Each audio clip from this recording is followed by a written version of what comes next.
This conference will now be recorded.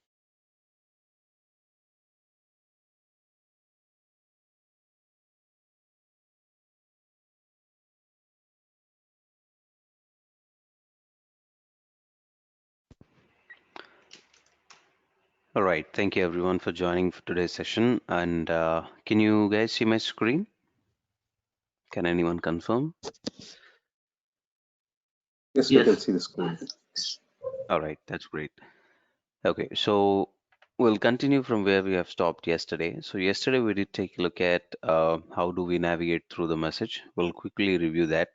Um, and yesterday we also did see what is hospital workflow and how did the name HL7 arrive and what are the uses of HL7 message. And we have also seen briefly the structure of HL7 message. How do we, what is an HL7 message? What does an HL7 message structure contain? So we saw that it has segments, it has fields, and it is comprised of components, subcomponents, and all. And we also did see the structure of HL7 message. We'll quickly review that, and then we'll also take a look at a couple of tools which we can use in order to navigate or just break down an HL7 message quickly. So we are seeing here from yesterday's session, we know each segment has a name. So in order to navigate through any HL7 message, we just give the segment name and then we call out the field number. So what is a field? A field is nothing but anything that is held between two pipes is called a field. So this is field number 1, number 2, number 3, and so on. And we are going to have a number of fields depending on the segment that we are dealing with. And if we did also see that if some segment or if some field doesn't have any information, then we leave that field blank. We don't move the data here and there. The placeholders are dedicated, which is nothing but the field holders or the field which holds certain type of data is dedicated and that cannot be replaced with some other data. And we saw what is with an example of patient name. So PID 5 is patient name.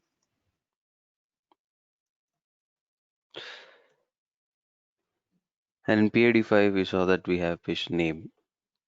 But name is a broader concept. And when we break it down or when we narrow it down, within name we have many other things. First name, last name, date of birth, first name, last name, middle initial, and you might have suffix and prefix. And at times you might have degrees like doctors in the name itself. So each of those are considered as components.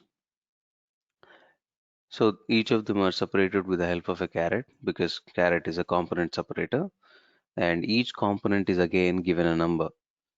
So if you want to narrow it down or narrow your navigation till the component level, then you have to call out the segment name and then the field number and then the component number.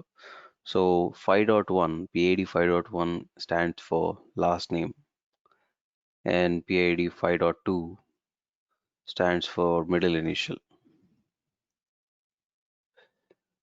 and PID 5.3 PID 5.2 stands for first name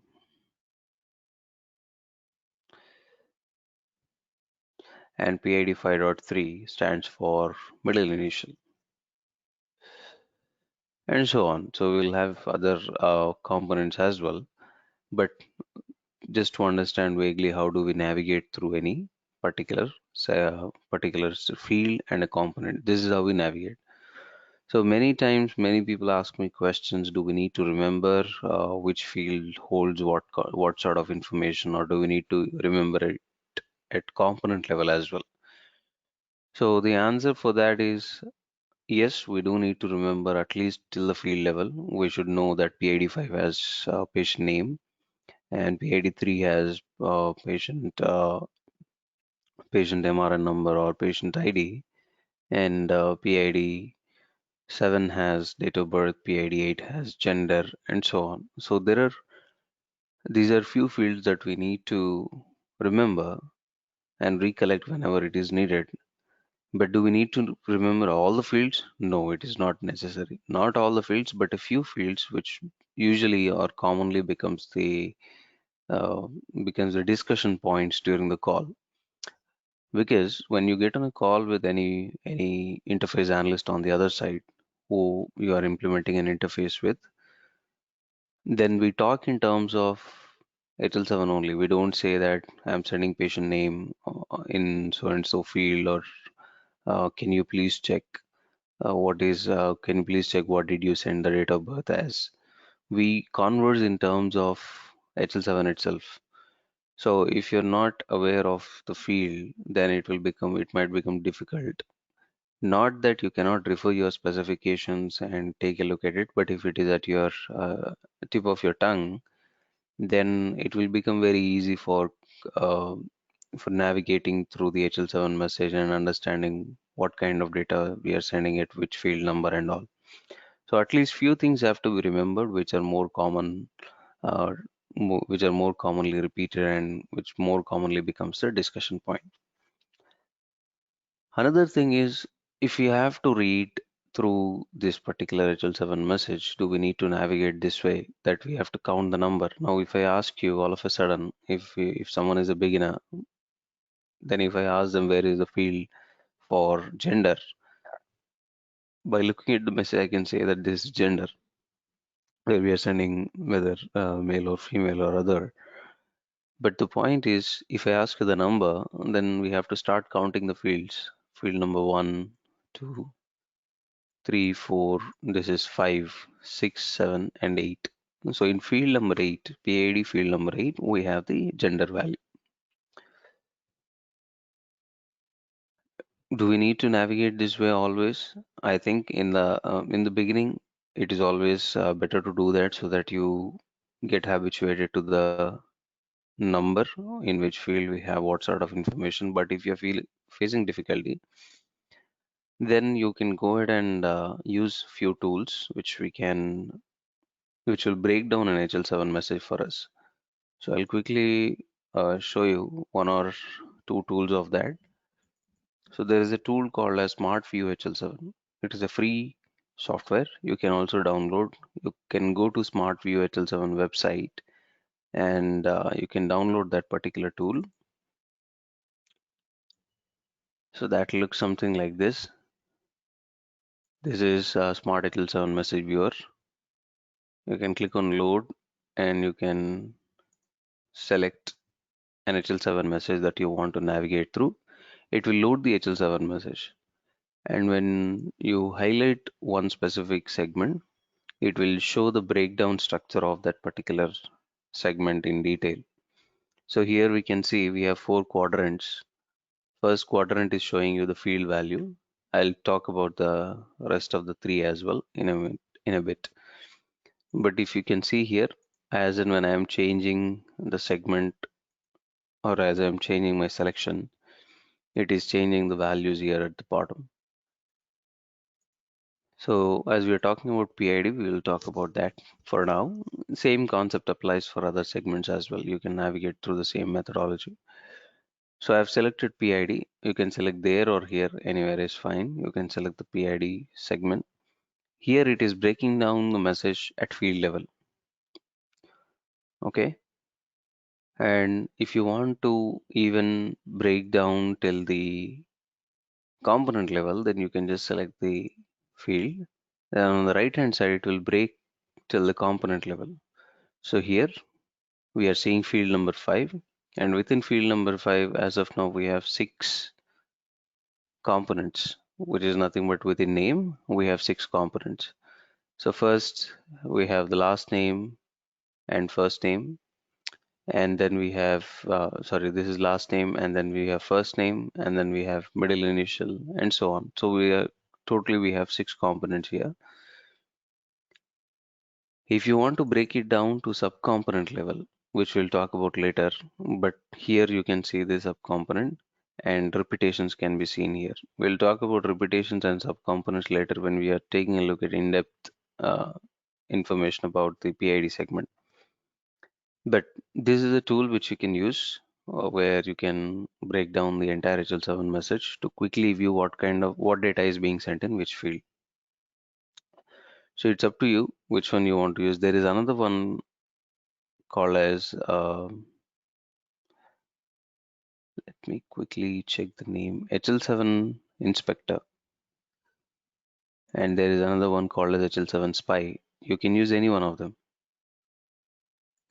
So I use this one mostly because this has a very better view. But if you are willing to use any other one like Quick View HL7, HL7 Inspector, HL7 Spy, so there are different kinds of softwares which you can use to break down the HL7 message. So now that we have seen what is the structure of HL7 message, how do we navigate through it, we'll take a look at the concepts of what are the different types of segment, what are the different types of message types that we have, what is a message type basically, and we will also see what are the events that are part of each of the message type. And from there, we will take a look at how do we break down each message type, what are the segments involved in each message type, and what are the fields that are important in each segment of certain particular message type. So today, we have just reviewed how our HL7 message looks like and what is the structure. And in yesterday's session, we briefly spoke about what is a trigger event. So we understood that from the hospital workflow, whenever someone is talking to receptionist or someone is talking to a doctor, that is considered as an event. And when data with respect to that event is captured in the system and it is saved, that saving acts as a trigger which initiates the necessity or which requires the data to be sent from one system to another. May it be a demographic message or an appointment message, or may it be an order from doctor's desk to lab, whatever it is. Apparently, there is an event that is happening, and that even is generating the requirement for the data to be sent from one system to another system. So such kind of events are called as trigger events because they are actually triggering the data to be sent from one system to another, PM to EHR or EHR to lab. It depends on the scenario, which event we are talking about, whether the flow is between PM to EHR or EHR to PM or EHR to lab. So, so apparently all that we need to understand is these are broken, entire hospital workflow is broken down into events. So we will see about that events in a few minutes. So HL7's core concept lies here itself. Entire hospital's workflow is broken down into events, and each event generates one single type of HL7 message. So if you broadly break down the things that are happening, the events that are happening in the real-time world, the the patient visits the hospital, and after visiting the hospital, they get registered, and then they will have an appointment schedule. So appointment is considered as one of the major events, and these are broadly categorized. We have actual events, which we'll see in the next upcoming slide, and we have labs that are happening, and we have charges which we send out once the entire encounter is completed, and pharmacies and insurance are also considered as event. But out of these, pharmacies and insurance do not transact in the form of HL7. And most of the times, pharmacies can still be done, but in most of the scenarios, you will see that when the pharmacy interaction is between EHR and pharmacy, then it is a transaction that will take place in the form of e-prescriptions, which follows a different messaging methodology. And insurances follows X12. X12 is another standard of healthcare industry where insurance claims will be sent out from PM system to the insurance company through X12 messaging type. Okay, and so as Pharmacies and insurances are something that are not part of HL7. We won't be taking a look at them, how they are transacted and all. So the main focus will be on registration, appointments, labs, and charges. So all of these have their own names in terms of HL7. Now here we are saying that it is in generic language, we tell them as registration, appointments, labs, and charges. But when we have to communicate this in the form of an HL7 message, each of these events have certain names. These are called as message types. So you can see that the first one, registration, is called as ADT. And these are acronyms. Each of them have their own full form. And most of the times, in not only just in this case of these message types, but also in most of the scenarios, you will see that acronyms define what kind of data that is going to handle. So yesterday we have seen what is a PID segment. PID is patient identification. So as the name itself suggests, that data that is present in PID segment will help us to identify a patient. Similarly, here we are saying ADT today, and we have others as well. But most of the times, as I said, the acronyms will define a lot about the data that it is going to handle. So ADT is nothing but admit, discharge, and transfer. So here you will see uh, any data or any events that are happening with respect to admission or discharging or transfer of patient, we will be using this message type, or anything with respect to registration. So all of these things fall as part of registration, whether patient is getting admitted or discharged or transferred somewhere else. Next, we'll take a look at appointments. So whenever we have appointments, we do use message type called as SIU. SIU is scheduling information unsolicited.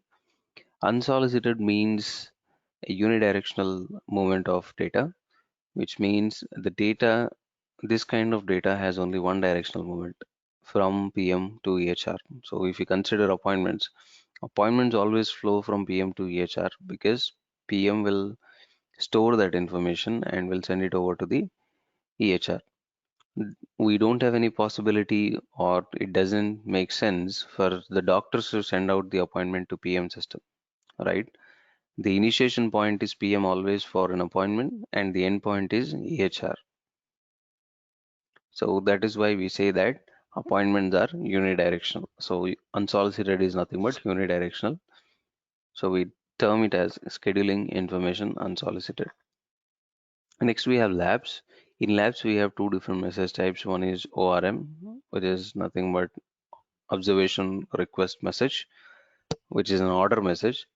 So whenever doctor places an order, an ORM message is sent out of the EHR system to lab system, as it is an observation that has to be made. So we are requesting for an observation.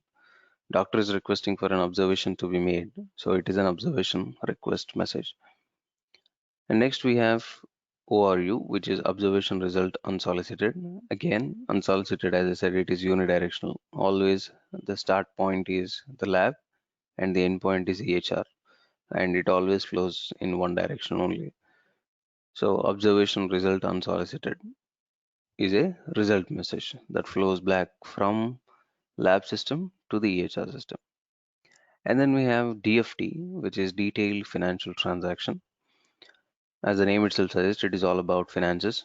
So once the entire workflow is completed with respect to registration, appointments, and labs, and finally doctor closes an encounter. Closes in the sense concludes that this is a diagnosis for the patient, and these are the procedures that have been performed on the patient, and he will close that encounter. So closing that encounter will trigger, or again, if you observe, that's an event that is happening, closing an encounter, and once the encounter is closed, the information or the charge information related to doctor's fee and the lab fee, everything will be sent over to PM system. So this is sent in the form of DFT message, which is called as detailed financial transaction. Now we have seen the categories broadly, but are these the only events? I mean, are these sufficient for the to express the real-time events that are happening? No. In real time, when we talk about real-time scenarios, there will be many events that will be happening So let us take a look at them one by one. So registration is a broader event, but when you talk about the actual events, these are the actual events that are happening. In registration, you might have a new patient registration or update of existing patient information. Now, when you visit the hospital for the first time, they will ask you whether you have been to the hospital before or earlier. If you are a new patient, they will ask you to fill a form and you will give your details and they will capture those details in the PM system and save that information.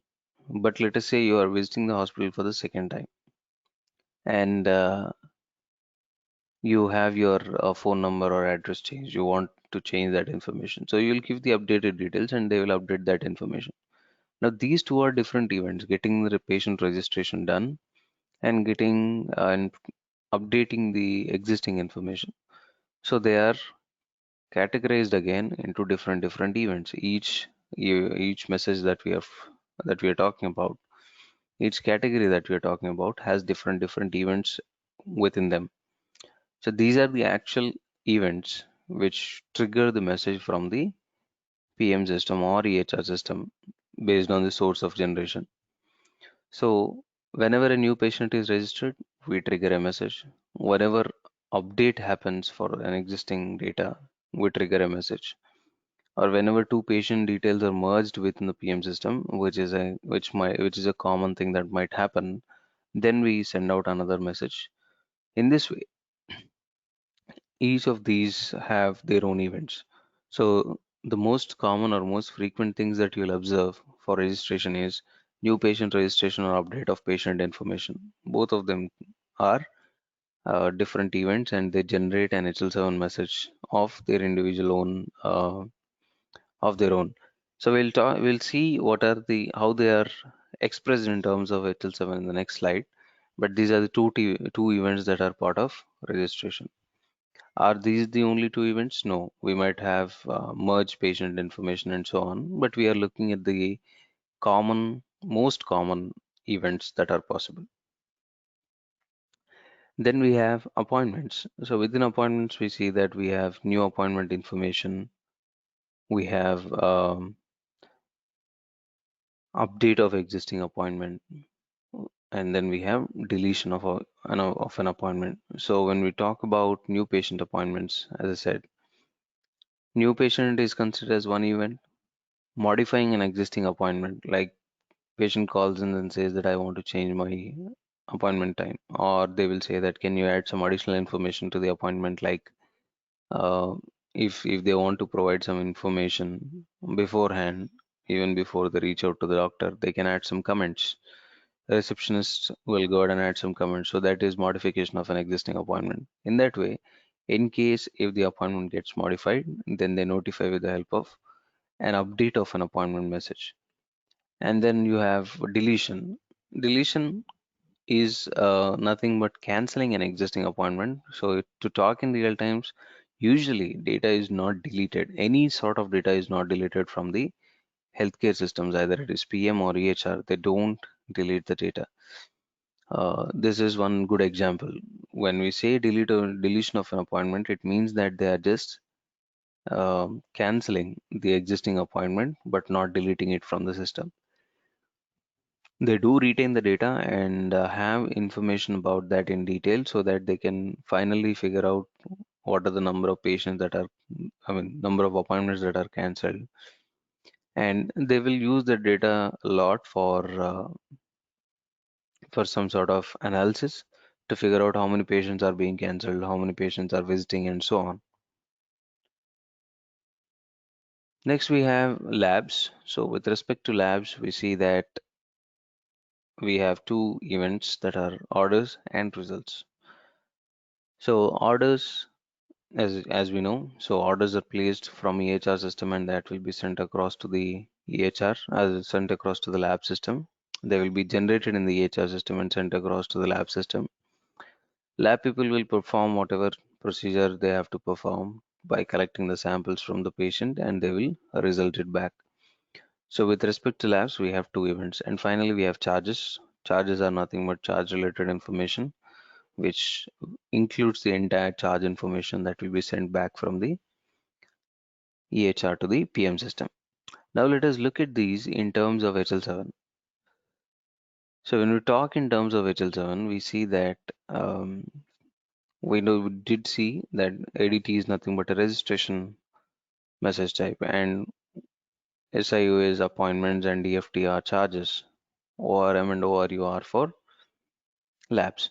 Now let us look at the events separately. So ADT A04 or A28. A04 or A28 represents a new patient registration. So these event names are given in terms of HL7 from the HL7 org itself. So they have decided these event numbers. So usually whenever you are talking about any registration message, a new patient registration message, it expresses in the form of A04 or A28. Both of them can be used.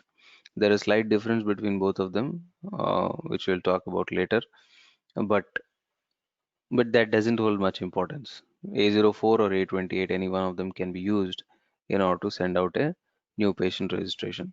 Next, we have A08 and A31, which usually represents an update of existing information.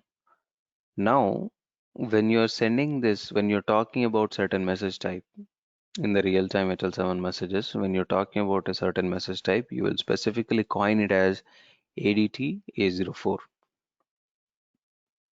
ADT A28, or ADT A08, ADT A31, and so on.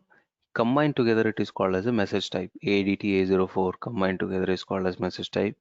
ADT A08 combined together is called as a message type.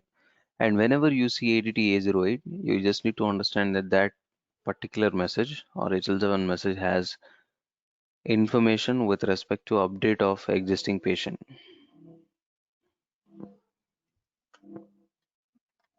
Just give me 1 minute, guys.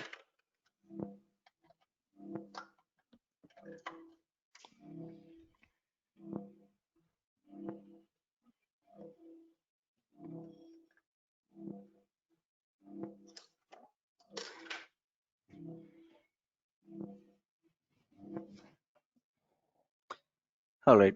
So, so whenever you are coining any message type, you coin it along with as ADT A04 or A08, ADT A08, and so on. So just by looking at the message type, you should be able to tell what kind of data that is going to be transmitted within that message. Next, you have SIU. SIU has three events we have seen in the previous slide: new patient appointment or new appointment and new an update of existing appointment and deletion of an appointment, which is nothing but cancellation. And each of these three have their own names, which is S12, S14, and S15. So when you see SIU S12, you clearly say that it is a new patient appointment. And next S14, you'll say that it is update of existing appointment or modification of existing appointment and all. Next you have DFT and DFT has only one event type, which is PO3. And with respect to labs, we have two of them, ORM O01 and ORU R01. ORM O01 is a combination, ORU R01 is a combination. You will not have a message which says ORU R01 or ORM R01. It is ORM O01, ORU R01. ORM O01 represents your order message, and ORU R01 represents your result message. So where do we see this in HL7? How can we identify that? So if you look at an HL7 message, so this is sample HL7 message, right? So in this HL7 message, if you look at MSH9 always represents what kind of message that we are dealing with. So just by looking at that, you can understand, you can clearly see and understand that this is the message type that we are going to deal with. And looking at that, I can tell that this patient or this HL7 message has information with respect to update of existing patient data. Okay, so if it is in terms of appointment, you will see it as SIUS 12 or SIUS 14 if it is a modification of an appointment. So it depends on the scenario. Just by looking at that message type, you can tell what is the data that we are going to deal with. So any questions with respect to events and how SL7 message is trigger-based messaging system. Just one query. All Sure. these numbers, Mhm. it's generic and it should be common across the system, or it will be different. It will be common. That is how HL7 that is decided to be. HL7 organization decided to be.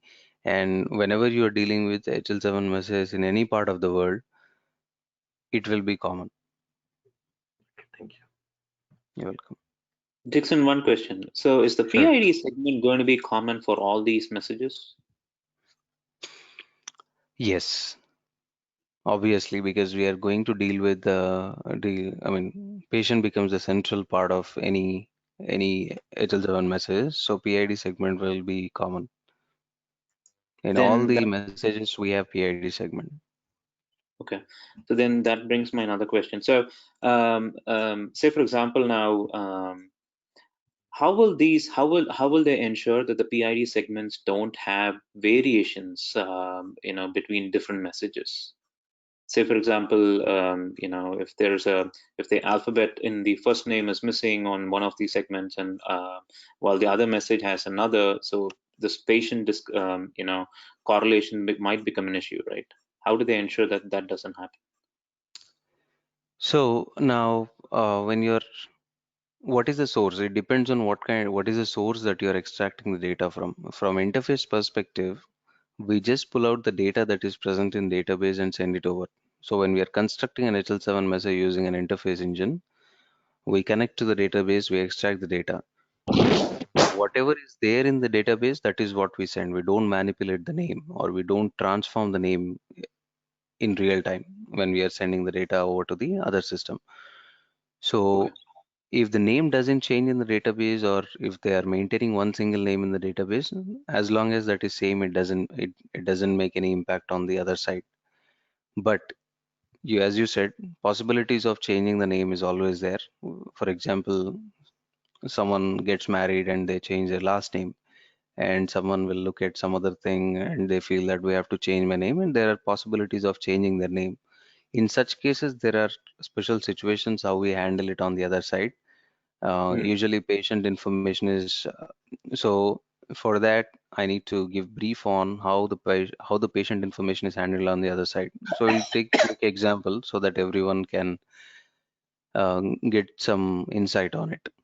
So when a patient is registered on the PM system, it has to obviously flow to the EHR system, right? So first time patient gets registered, it will go to EHR, and as it is a new patient, it will get inserted into the EHR database. Doctor will be able to see the patient information.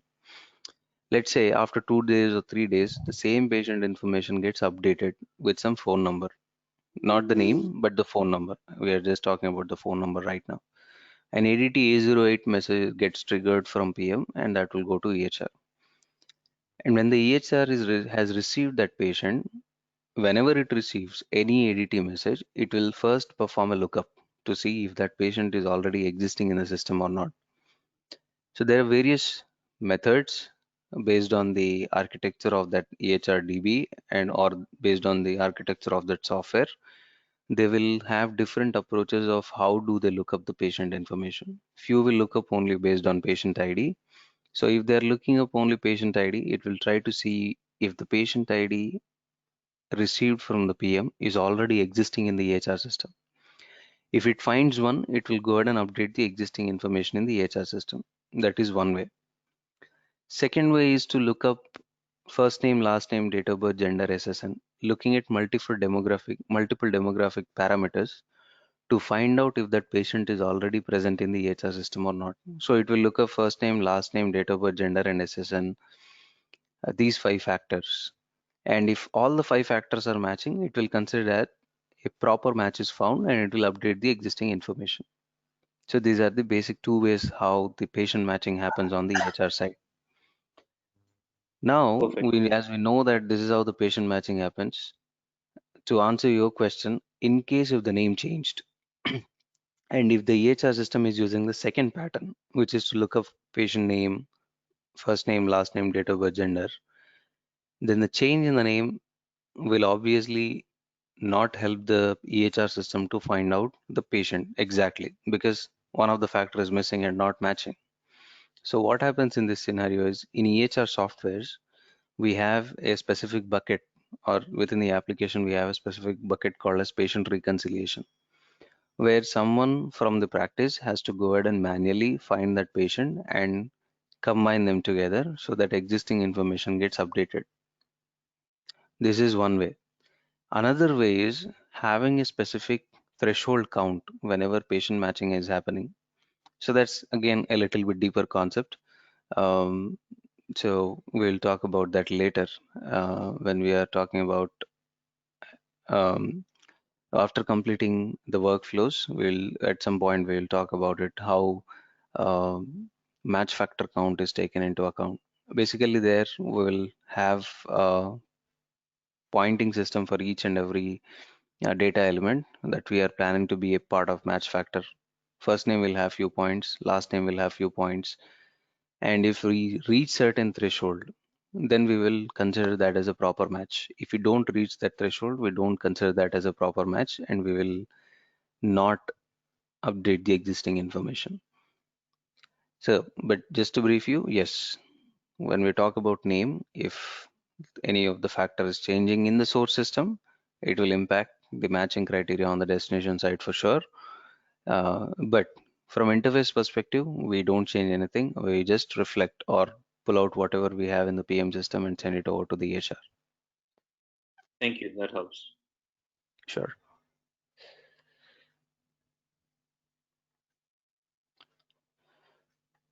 So any other questions from anyone? Yes. Sure. Just to ask, if the hospital is using like the HIS is incomplete, like doesn't have billing support, like system for billing, and they're using separate system for billing, if that will Mhm. make this messaging about the detailed financial transaction, it will be the same, that the system that HL7 can capture the same way of messages, or it will make Absolutely. different, it will Absolutely. capture the same, either Yes, if it's it one is. complete system with the billing, including the billing, or they are using separate billing system. Yeah. So even if they are using a separate billing system, or if they are using PM system as a billing system, EHR is a point of generation which will generate our charge messages. The final, it will put together everything, charge related to appointment, charge related to labs, charge related to special procedures that are performed by the doctor and all. And it will send over that DFT message to whatever billing system it is. If the billing system is the PM system itself, then it will send it to the PM system. But as you said, it is definitely possible that hospitals might have different billing office altogether, where they will be using different billing software. So if that is the case, they will send this DFT HL7 message to that billing software system, and they will interpret that DFT message that they receive, and then from there on they will start generating the claims. But the message types and the message information remain same. It will be DFT PO3 that will be sent across. Okay, thank you. You're welcome.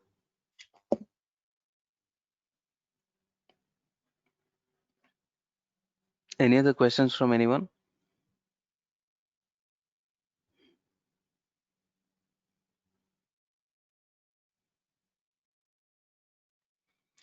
All right, so I'm not hearing anything, so I'll take it as a no, and we will jump to the next topic.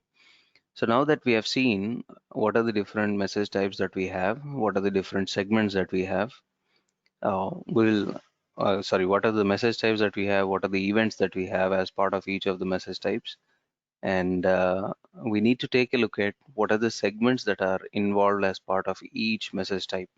So when we talk about demographic message, we need to know what are the segments that are involved as part of a demographic message. And we also need to know what are the fields that are part of each of those segments.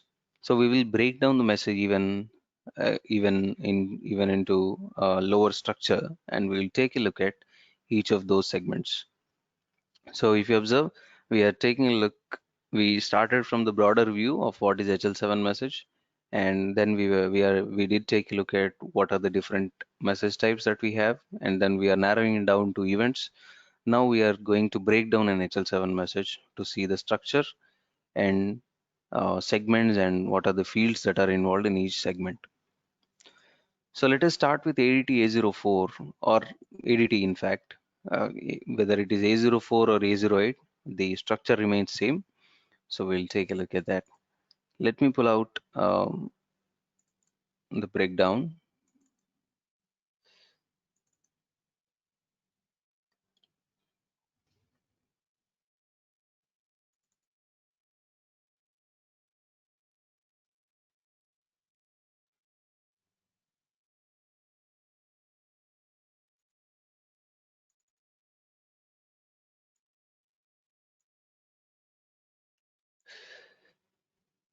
All right.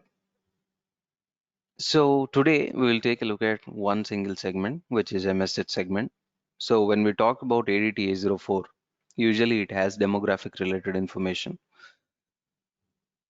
So we'll follow the same approach for all the message types, whether it is ADT, SIU, ORM, ORU, DFT. We will break down and see what are the segments that are involved for that particular message types, and what are the fields of each of those segments. So we'll take a deeper look at what are the fields of each of those segments to understand what kind of data is transmitted in what kind of field and which field number basically.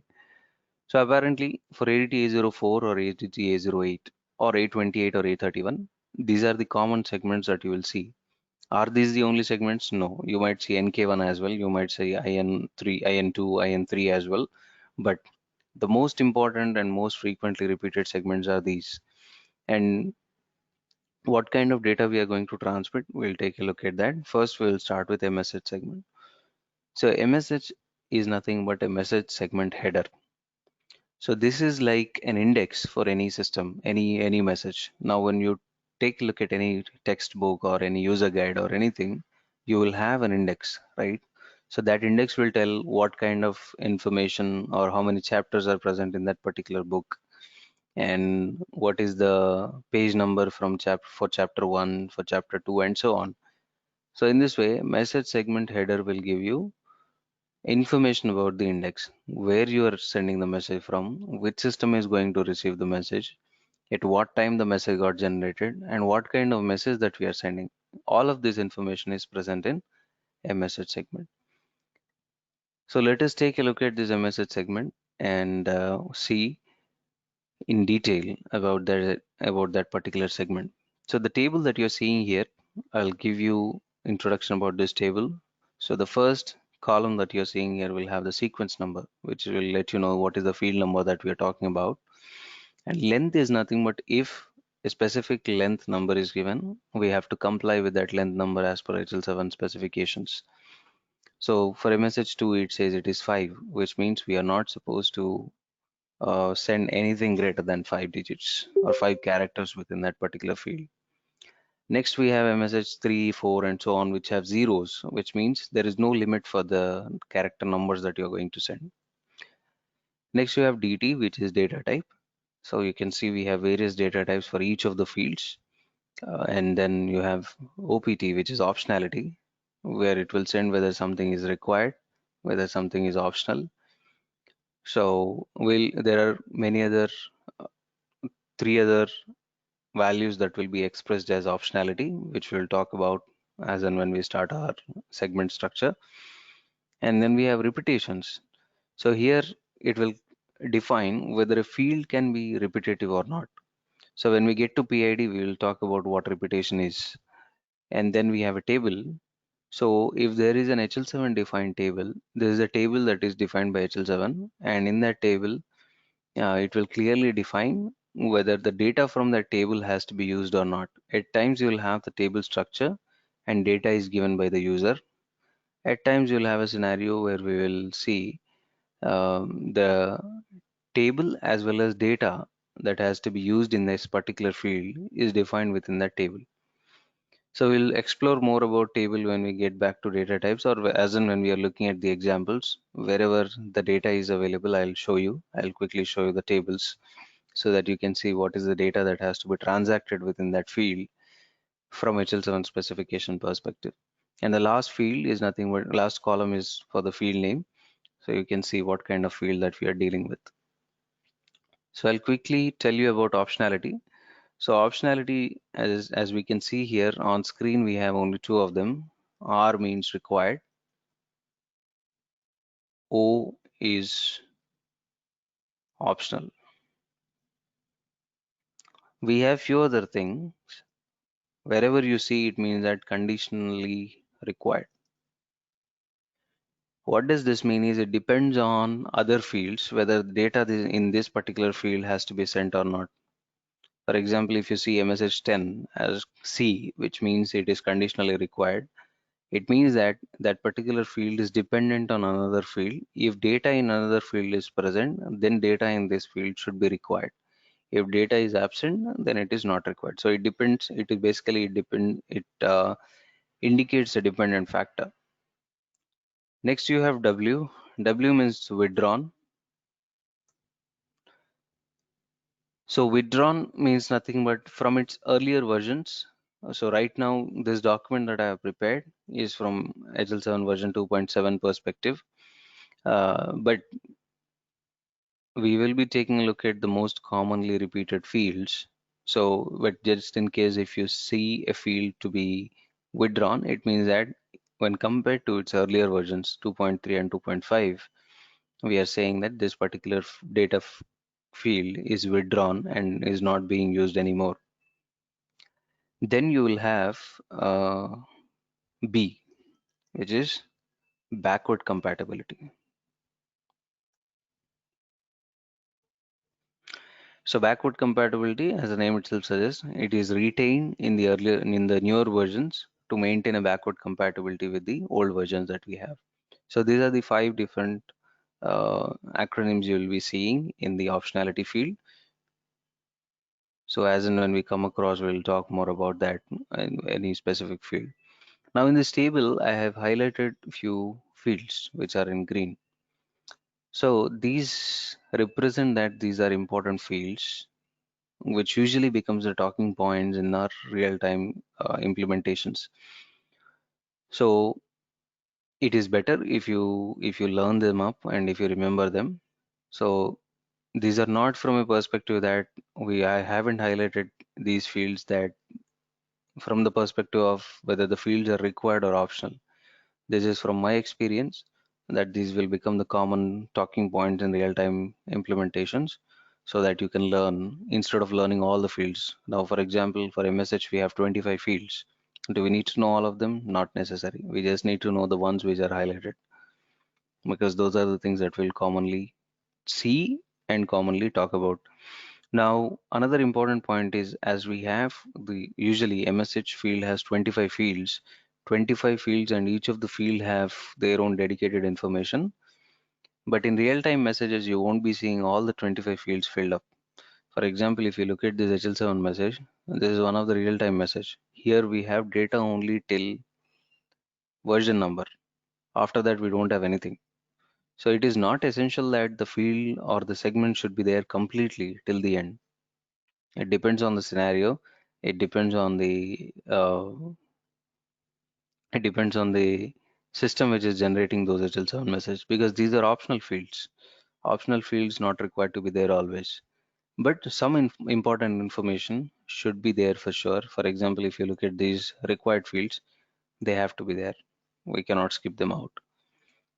So in this way, I have highlighted the ones that are green, which are most common talking points, and we'll be focusing only on them when we are looking at any segment type or segments. We are going to focus only on the green ones that are there. So this is for a message, and we have EVN and we have PID. So we'll be talking about all the ones that are in green. So we'll quickly take a look at a message. We'll see what a message 1 to. We'll try to see rest as well. We'll see how much we can complete.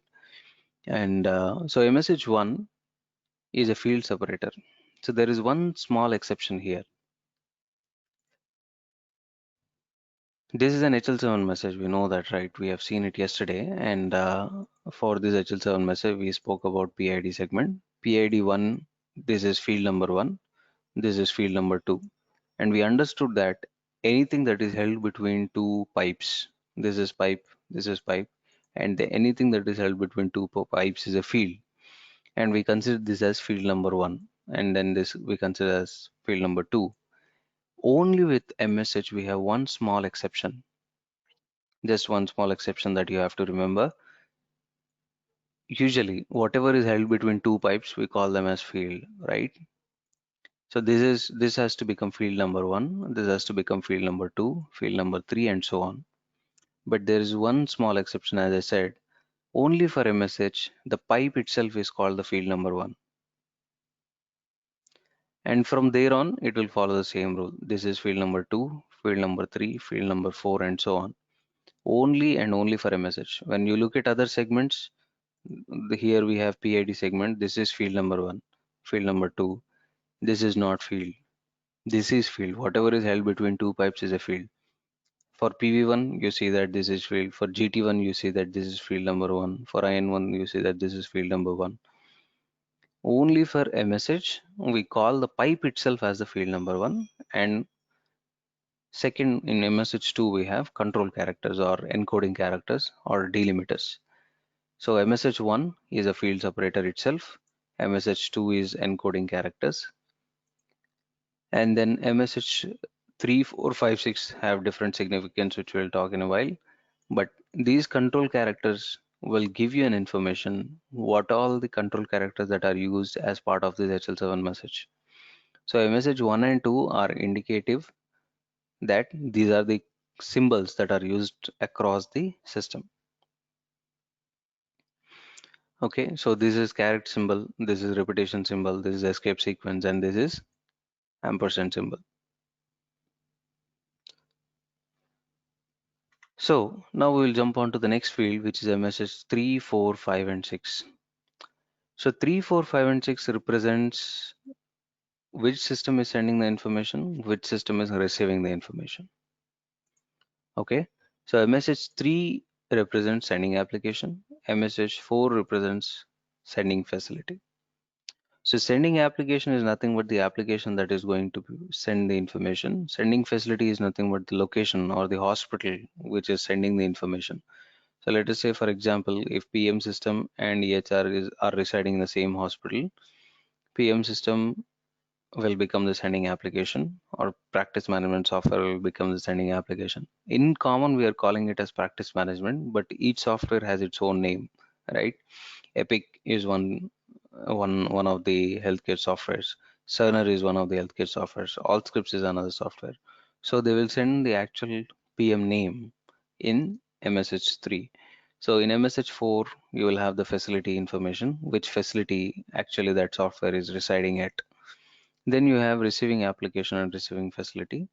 So receiving application is nothing but the application which is going to receive EHR in this case. In a demographic case, it is an EHR system. And facility is nothing but the same hospital facility who is receiving. If the PM and EHR is residing in the same hospital, then facility becomes same for sending and receiving facility.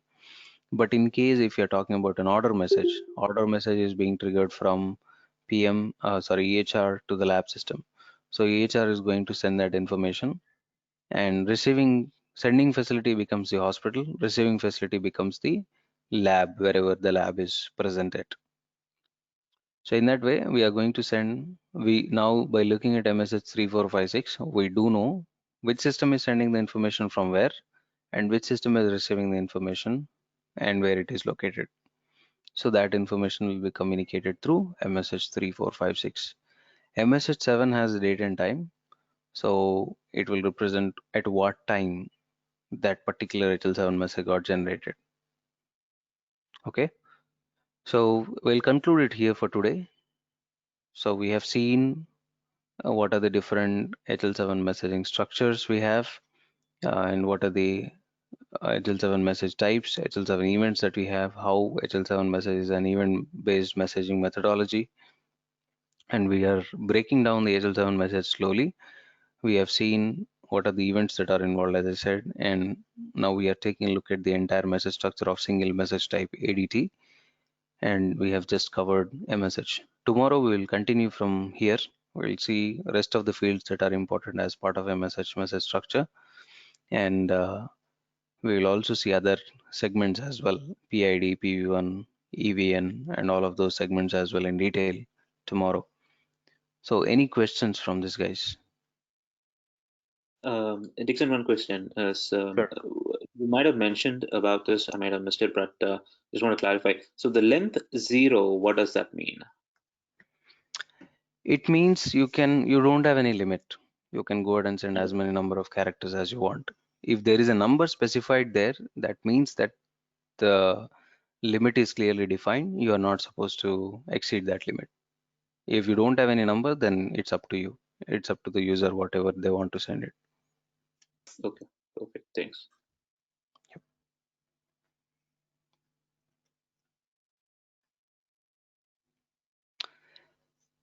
All right, guys. So I'm not hearing anything, so I'll take it as a no for the questions. So from tomorrow, only the students who are, trainees who are involved or enrolled in the course will be allowed. So if you're planning to go ahead and continue with the course, if you like it, then you can go ahead and definitely enroll.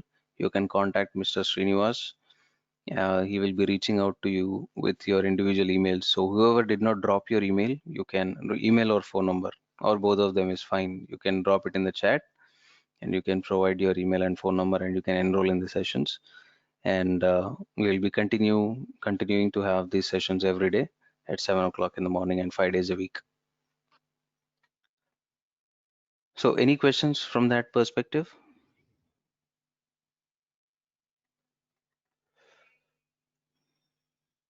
I think the data type you mentioned, this is Danish here. Hey, Darnish, yeah. Yeah, the data types, can you tell me that ST, HD, DTM and all? How many types of data types we have? We have 90 data types in version 2.8. So HD is hierarchy designator. It has its own specific definition. And ST is for string, MSG is for message, and so on. VID is for version, and NM is for numeric. So we have many data types. Out of 90, we'll be covering around 30, 35. We have separate sessions on data types. So at that point, we'll be taking a look at examples of which field has what kind of data type. Okay. And you mentioned about optional, required, optional, and change, 5 types you mentioned. Right. So can you give me one sample with change or backward compatibility? I think when we use it, I think as you said, I think a lot of people are stuck in like a 2.8 or some version 2. In a sense, they are comfortable with that because the upper version is not giving anything advantage for, migrating towards it. So just give me Right. one backward compatibility, one example. Yeah, we'll be seeing them as and when we proceed with other segments and other fields. We'll see, and we'll talk about them at that point of time, how they are different from the earlier versions. Why? So it has certain significance when someone is set as backward compatibility. There is specific reason. So we'll talk in detail about them at that point of time. Okay. And the sender application, can you scroll up if you don't mind? Yeah, the sending application and sending facility. I think the contract has to be established between the sender and receiver. Sorry, actually there is some background noise. Can you repeat your question? Sender application and sending facility? Sending application and sending facility, the contract has to be established between the sender and receiver. This is the name I will be sending. This is the Yes, facility name. This is yes, absolutely. Yes. okay. So the So processing ID during has our to be. when we get to the end point of the training, we are going to discuss about the project flow. At that point, we will talk about a topic called as kickoff call. So during kickoff call, they usually discuss what they are going to send in a message 3, 4, 5, 6. They play a major role in routing the messages. So we'll be talking about that at that point of time. So the processing ID has to be unique here, right? Processing ID is not the one which should be unique. It is MSH10 that should be unique. Processing ID is, we have 3 types of processing ID. Yeah, as I said, we'll take a look at that tomorrow as I mean at the point when we get to processing ID?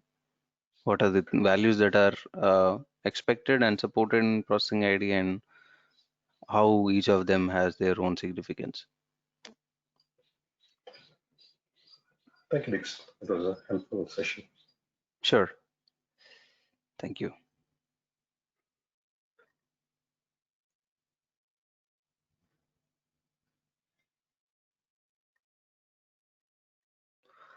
All right, so I'm not hearing any more questions. So if you have any questions, you can definitely reach out to Srinivas or through WhatsApp or through email. So as I said, if you're planning to enroll, please enroll it, and we can continue the sessions from tomorrow. Thank you everyone for